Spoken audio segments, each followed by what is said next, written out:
Previously on Dragon Age. Are you sure about this, sis? I hope you're not just trying to protect me. We can't both go into the deep roads. It's too dangerous. Fair enough. I hope you're right. Been a long time coming, eh, brother? That it has. The deep roads await! She must have known. Somehow the champion knew what was down there. That's why she wanted to join your expedition. No.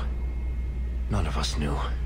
If we had, this would have all turned out very differently. And how did you do that? Not enchantment.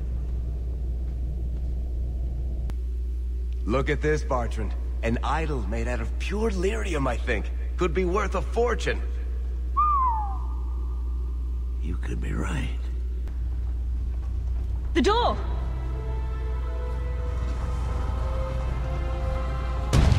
Bartrand! It's shut behind you!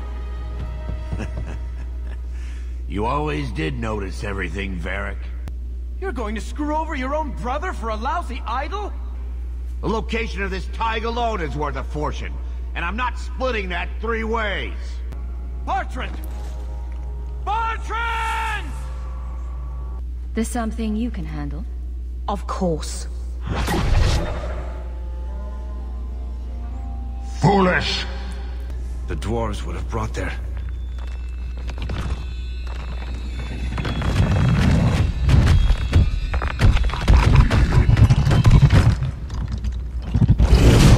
That can't be good. Do it, Hawke.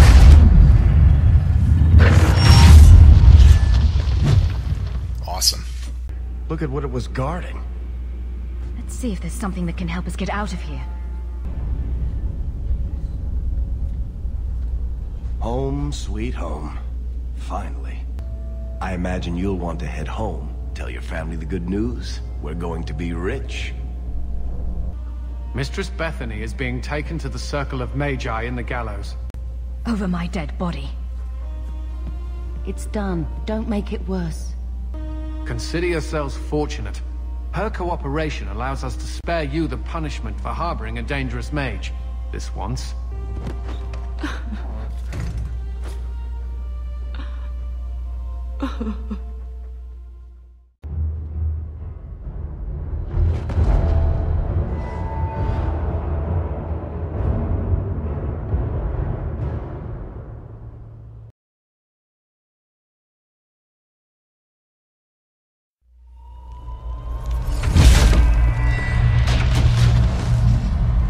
The treasure we found in the deep roads made us a fortune. The champion moved up in the world. Literally. Bought a mansion in Hightown. Everyone knew who she was now. Even the Viscount was taking notice.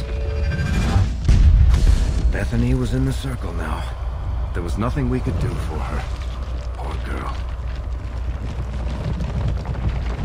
3 years later, the Qunari still hadn't left. The Qunari insisted they were waiting for their ship. But some of us knew better.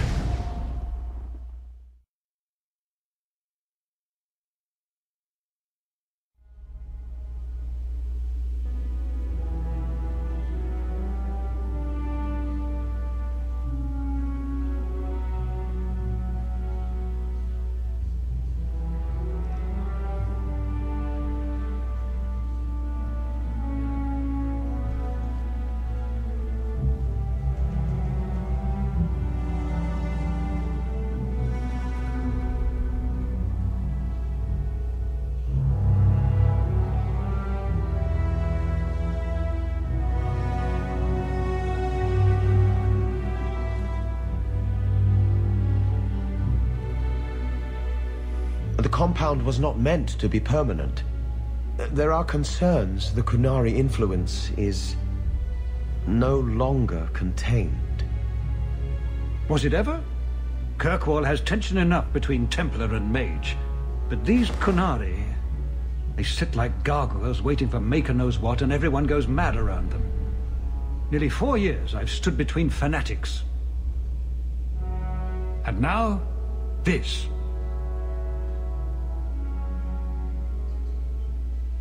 Don't keep us in suspense. Leave us. Meredith at my throat, Orsino at my heels, and a city scared of heretical giants.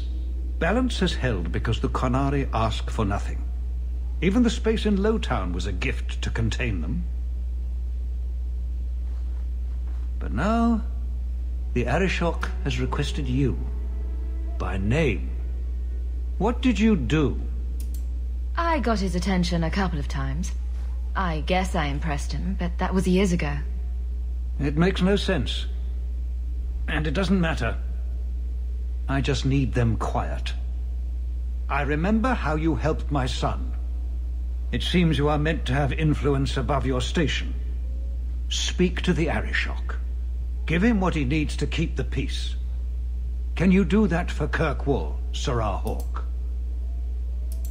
Sounds like you'd be better off without this headache. They will not leave, and we don't have the resources to force the issue.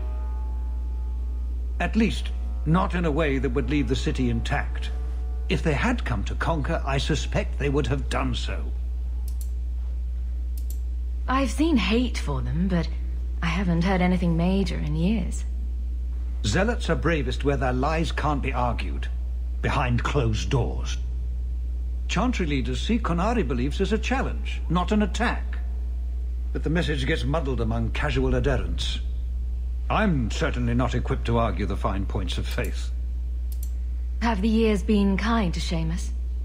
He is his own man. But your actions tempered him somewhat. He's not so angry at the world. I thank you for that.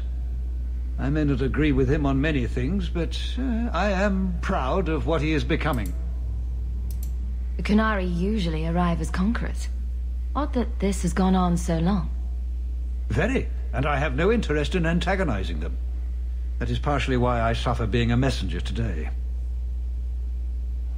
A treaty exists, and it has been honored. Although... You have doubts? They claim they're waiting for a second ship. But it has been 3 years. They want something else. Any idea what I can expect? None. Honestly, I don't think I've heard 2 direct words from the Arishok. Other than his rather deliberate phrasing of begone. If you think his asking me to notify you of this is strange, well, you would be right. I'm always willing to assist. Well, that is an attitude this city has lacked for a long time. Appease the Arishok. Take his demand and let him return to dormancy. As awkward as this has been, it is better than the alternative. Stepping down is looking more and more appealing. Alright, we are now in Act 2. It has been 3 years since the Deep Roads expedition.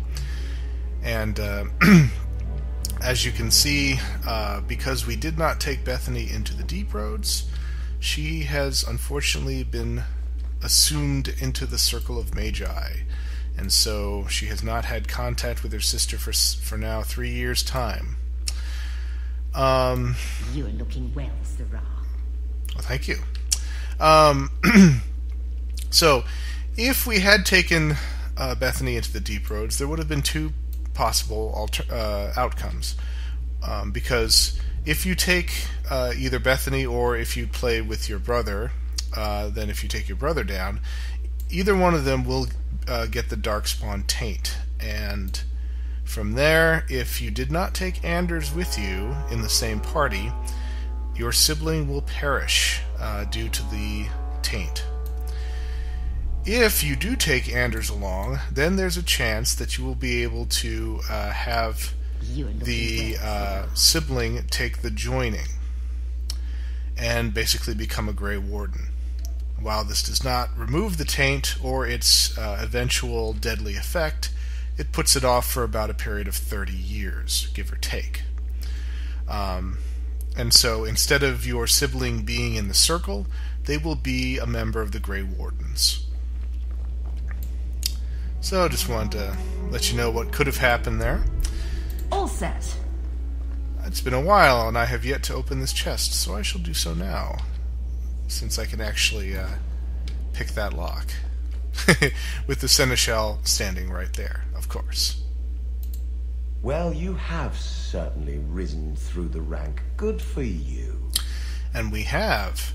All the money we got from the Deep Roads has basically lifted the Hawke family up to the station where, of course, Hawke's mother had started at as a member of nobility. So a lot of the common folks should probably have a very different reaction to Hawke now than they did 3 years ago. Oh, there's the Viscount's son, Seamus. Seamus, wasn't it? The Viscount's boy? You're here rather often, Sirrah Hawke. A good influence, I think. Even by not taking sides, you helped start something. I still accept no blame for defending Qunari, and I don't miss the kinship of the people who oppose what I believe. The Arashok asked for me. I think they're a headache, but so are many people. And you've already treated them with more grace than most. Mere existence should not be an offense, no matter how they challenge the Chantry. Not when some of their ideas are so compelling. Another time, when things are better. That corner looks dusty. So, of course, the main idea around here is that the Qunari are still here. Obviously, they want something, I've arranged all of the papers but no one knows what it is.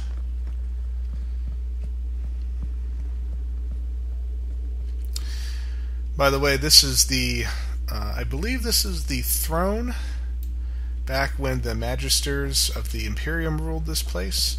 I do not believe that the Viscount actually ever sits here, because he is considered to be an elected official and not a monarch. Nothing like the smell of fresh ink. Here we have a tome called The Foundering of the Chantry. I'll go ahead and look at that. Oh boy, more names. Let's see. Cordelius Dracon, king of the city-state of Orlais, was a man of uncommon ambition. In the year 15 of the Ancient Age, the young king began construction of a great temple dedicated to the Maker, and declared that by its completion he would not only have united the warring city-states of the south, he would have brought Andrastian belief to the world. I guess that's minus 15 ancient. So in minus 3 ancient, the temple was completed. There, in its heart, Dracon knelt before the eternal flame of Andraste and was crowned ruler of the Empire of Orlais. His first act as emperor, to declare the Chantry as the established Andrastian religion of the Empire. It took 3 years and several hundred votes before Olessa of Montsemard was elected to lead the new Chantry. Upon her coronation as divine, she took the name Justinia, in honor of the disciple who recorded Andraste's songs. In that moment, the ancient era ended, and the divine age began. From Ferelden, Folklore and History, by Sister Petrine, Chantry Scholar.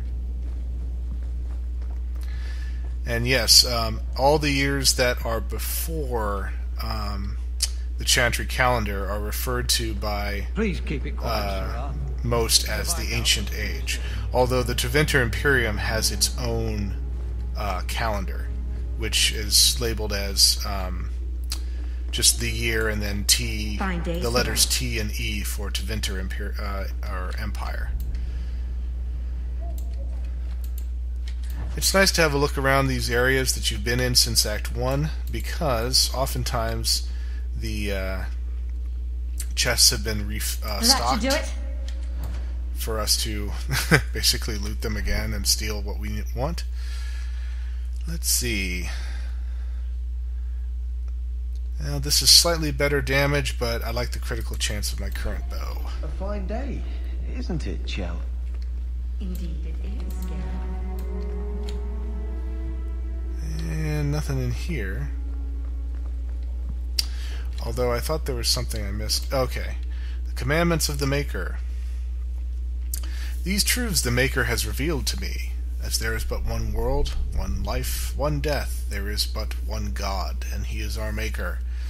They are sinners who have given their love to false gods. Magic exists to serve man, and never to rule over him. Foul and corrupt are they, who have taken his gift and turned it against his children. They shall be named Maleficar, accursed ones. They shall find no rest in this world or beyond. All men are the work of our Maker's hands, from the lowest slave to the highest kings. Those who bring harm without provocation to the least of his children are hated and accursed by the Maker. Those who bear false witness and work to deceive others know this, there is but one truth. All things are known to our Maker, and he shall judge their lies. All things in this world are finite. What one man gains, another has lost. Those who steal from their brothers and sisters do harm to their livelihood and to their peace of mind. Our Maker sees this with a heavy heart. From the Chant of Transfigurations, chapter 1, verses 1 through 5. Alright, so one of the things that we can do is we can catch up on what's been going on with all the other companions, and since we start here, let's go ahead and have a chat with Aveline. Although first we have Death of a Templar, is a book that she seems to be reading. The dry, dusty earth swallows up salty drops that splatter its surface. A tiny insect pauses, sensing the vibrations, and scurries off, leaving behind its invisible enemy. As the drops fall, the dark circles merge together, expressing a mirror to their creator. The primal emotions of bloodlust and sorrow blend into a lethal cocktail that breaks the strongest of men. The jurisdiction of strength must be left to the spirit, not arm nor chest. Only the wisest turn to his inner sanctuary to partition the mind from an all-consuming madness. Seductive voices, whispering promise of glory, weighting down the weaker path of the flesh, bringing a death far worse than that of hot lead or steel. These blank, hollow promises will echo the unfathomable eternity. Living comfortably amongst material possessions, it is easy to misunderstand the true meaning of uncontrollable hate. Failing to understand the power of fighting against pure, unfaltering beliefs, against foes that listen only to their soul. Uncontrollable hate, influenced and thus removed from innocence. The scar is permanent and eternal. The rain, now red, feeds the debt owed for actions past, seeking further into the earth as the mind draws slower. What was it that drew himself, to this situation? The mind ebbs and parts to a lingering memory of true innocence. He entered war as a newborn enters the world, unknowing of both the horrors and light of the Maker that will save him. The sound of metal sliding along leather comes from above him. From the second he was born to his soon-to-be dying breath, his mind was possessing and analyzing knowledge and experiences. It is true that he thought he could be wise in his own eyes, but only the most humble recognizes that he knows very little. Bias, speculation, and all of false pretenses make way to the sound of the sweeping steel, and then finally his soul, as ready as his eyes dry from this final understanding, enters his promise of its purest form. From Death of a Templar by Sir Andrew, Knight of Andraste and Templar Archivist, 9-4 Dragon. A recent work, with a lot of flowery language there. In any case, how have you been, Aveline? We'll need to give them answers by tomorrow, Captain. I'll have them. Dismissed. The Seneschal was particularly vocal. Dismissed.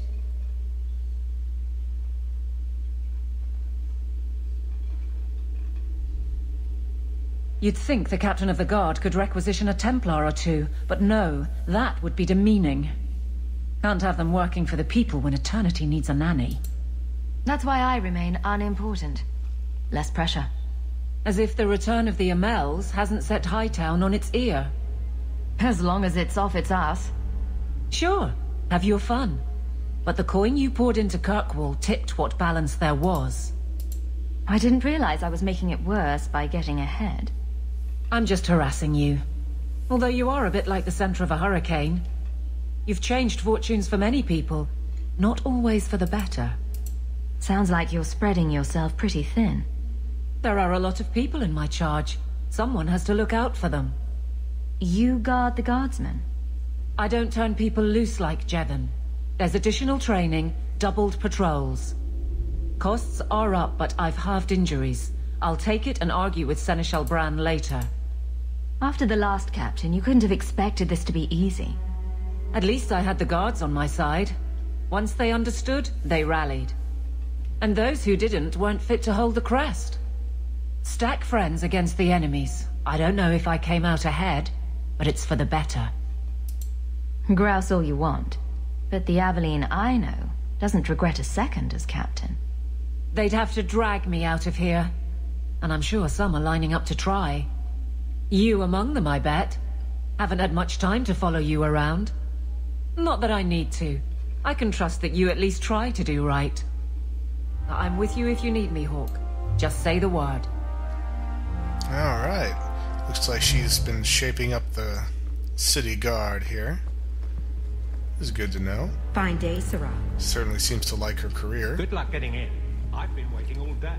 Sometimes that's all you need.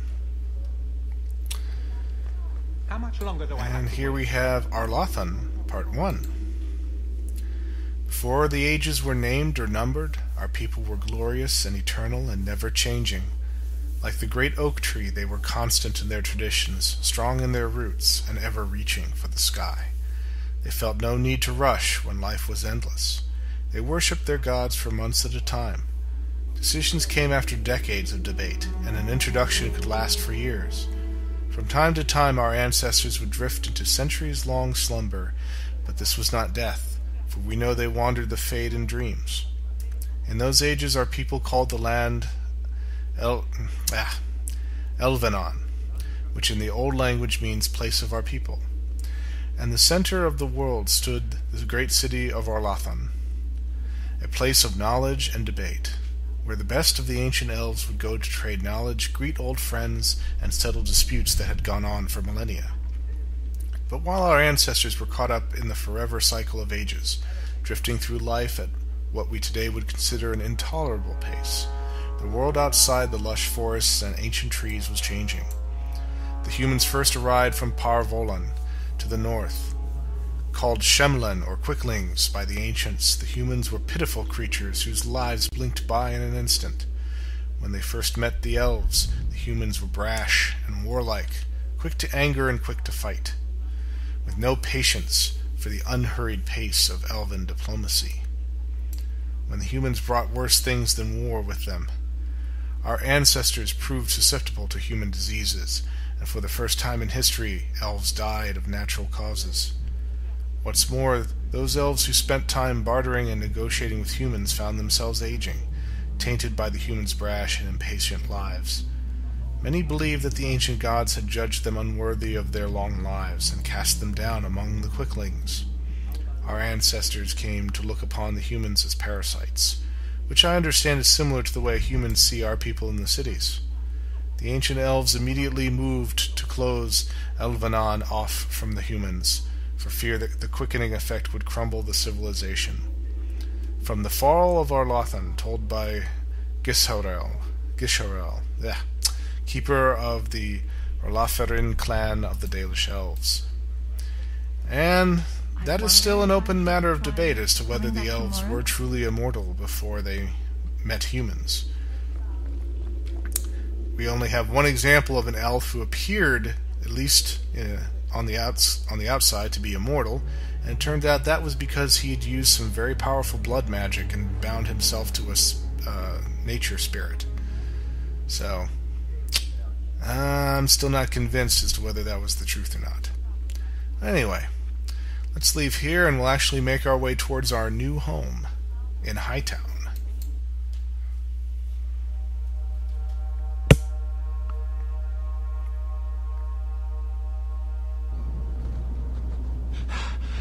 Oh, there you are. I've been looking everywhere for you, Messiah. If only you humans didn't all look the same. We can't all be short and bearded like your people, Bowden. Indeed. It's quite a shame, really. I came to deliver this to you. The last of the proceeds from all that treasure you found in the deep roads. It seems your friend Varric found a buyer after all, yes? Quite well done. I can put this to good use. Of course. Always happy to help. Before I go, may I simply say how grateful I am that you've allowed my boy to stay in your home. I said I would repay you for saving Sandal's life, and I shall serve you faithfully. It is good to know he is safe. I didn't ask you to be my manservant, Bowden. But I owe you a debt, and after what happened in the deep roads, I have no other way to repay you. I'll leave you to your adventures. Your mother asks that you return to the mansion when you have a chance. So, the last of the proceeds he gave us was the 50 sovereigns, which of course was our initial investment. So essentially, you pretty much start Act 2 with the same amount of money that you had at the end of Act 1, plus whatever you managed to pick up during the actual Deep Roads quest.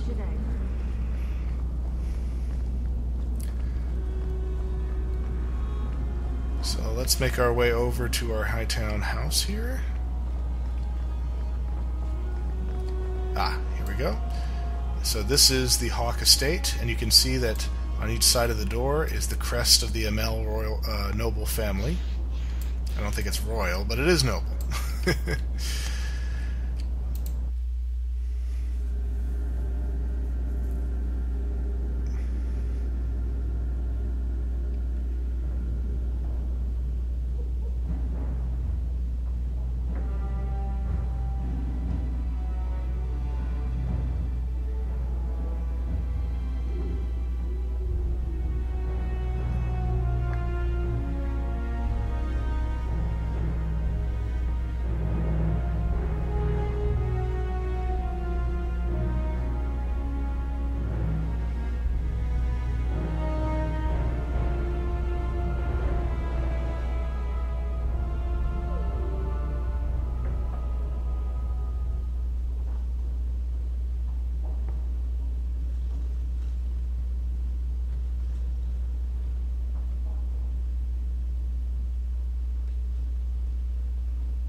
You've settled in nicely. It's been hard work to get here. Indeed. Still, more coin never hurts, right? Say, if someone wanted to pass some work your way... So, how can I be of service this time? Someone's trying to be a guard, poorly. Remember Emmerich, the Templar? He wants your help, and some sort of official sanction. Official sanction? For his investigation. He's convinced that every random murder in the past few years is connected, and he won't be quiet. You don't think it's worth investigating? I have. He even convinced one of my lieutenants to raid the Dupuis mansion. Nothing there. You wouldn't believe how much ass I had to kiss after that. Bloody hobbyist constable. Why can't he spend his declining years building a boat or something? Seems like it should be easy to prove if there are bodies. Kirkwall isn't the safest place. That doesn't mean everything terrible is related. There's no sense to that. Can't be. Muzzle the geezer. Got it. I would never say that. But if it leads somewhere genuine, I'll pick it up on your word. If he shuts up, that's good too. He's in the gallows. Thanks, Hawke. I appreciate it.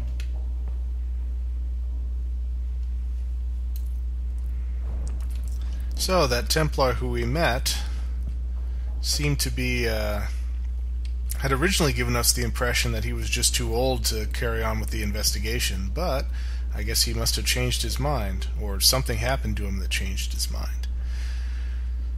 So we'll have to see whether he really has something interesting or if he's just grasping at straws. But this is the Hawke Mansion. Nice and swanky. And it serves the same purpose as Gamlen's hovel did. in Act 1 has all the means by which we can get potions and runes, and we also now have the services of Bodan and Sandal, who can do our enchantment of our weapons and armor for us, which is a nice little bonus, because now they're in the same place as opposed to over in the Merchants Guild. This is our writing desk, where we'll pick up some information and some additional quests as we go along. So, everything is ready to set out on our set of quests for Act 2. And so we will proceed with these quests in our next recording session. So, until then, fellow adventurers, take care.